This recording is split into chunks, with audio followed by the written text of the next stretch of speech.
Kabaddi association అంటేనే వివాదాలకు పెట్టింది పేరు. 2-3 అసోసియేషన్లుగా ఏర్పడి ఎవరికి వారు పోటీలు నిర్వహిస్తూ ఏపీ పరువును జాతీయ స్థాయిలో తీస్తున్నారు. దశాబ్ద కాలంగా సాగుతున్న కబడ్డీ వివాదానికి ఏపీ సర్కార్ చెక్ పెట్టింది. అసోసియేషన్ నుండి మాజీ అధ్యక్షుడు కేఈ ప్రభాకర్, మాజీ సెక్రటరీ వీర్లంకయ్యను తక్షణమే తొలగించాలని ప్రభుత్వం ఆదేశాలు ఇవ్వడం ఇప్పుడు క్రీడా వర్గాల్లో చర్చనీయాంశంగా మారింది.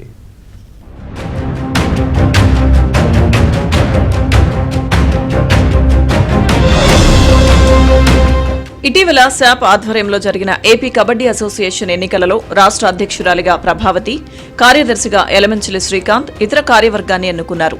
అలాగే 26 జిల్లాల అధ్యక్ష, కార్యదర్శులను ఎలమంచిలి శ్రీకాంత్ ప్రకటించారు. ఏకేఐఎఫ్ వైస్ ప్రెసిడెంట్ అన్వేష్, హైకోర్టు మాజీ న్యాయమూర్తి జస్టిస్ ప్రవీణ్ కుమార్లు అబ్జర్వర్లుగా ఈ ఎన్నిక జరిగింది. దీనికి ఆల్ ఇండియా కబడ్డీ అసోసియేషన్ గుర్తింపు కూడా లభించింది.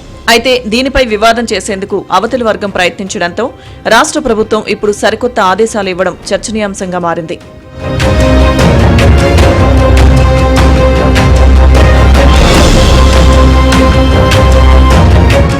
ఏపీ కబడ్డీ అసోసియేషన్ కి లైన్ క్లియర్ చేస్తూ ప్రభుత్వం ఉత్తర్వులు ఇస్తూనే మరోవైపు ఏకేఏ అసోసియేషన్ నుండి మాజీ అధ్యక్షుడు కేఈ ప్రభాకర్, మాజీ సెక్రటరీ వీర్లంకయ్యను తక్షణమే తొలగించాలని ప్రభుత్వం ఆదేశాలు జారీ చేసింది. నిధుల దుర్వినియోగానికి పాల్పడ్డ కబడ్డీ మాజీ సెక్రటరీ వీర్లంకయ్యపై కేసులు నమోదు కావడంతో ప్రభుత్వానికి నివేదిక అందింది.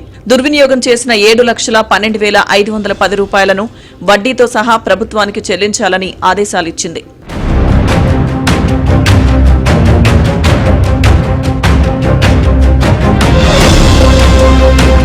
తప్పుడు జనన ధృవీకరణ పత్రం, తప్పుడు కబడ్డీ క్రీడా ప్రతిభా పత్రాలతో పోస్టల్లో ఉద్యోగం పొందిన విశాఖకు చెందిన సత్యనారాయణను తొలగించాలని స్పష్టం చేసింది. ఇక నుంచి రాజకీయాలకు తావు లేకుండా క్రీడలు నిర్వహించాలని, క్రీడాకారుల ఎంపిక పారదర్శకంగా జరపాలని కబడ్డీ అసోసియేషన్ సెక్రటరీ శ్రీకాంత్, అలాగే శాప్కు ప్రభుత్వం ఆదేశాలు ఇచ్చింది. మొత్తం మీద దశాబ్ద కాలంగా సాగుతున్న కబడ్డీ అసోసియేషన్ వివాదానికి సీఎం చంద్రబాబు చొరవతో చెక్ పడింది.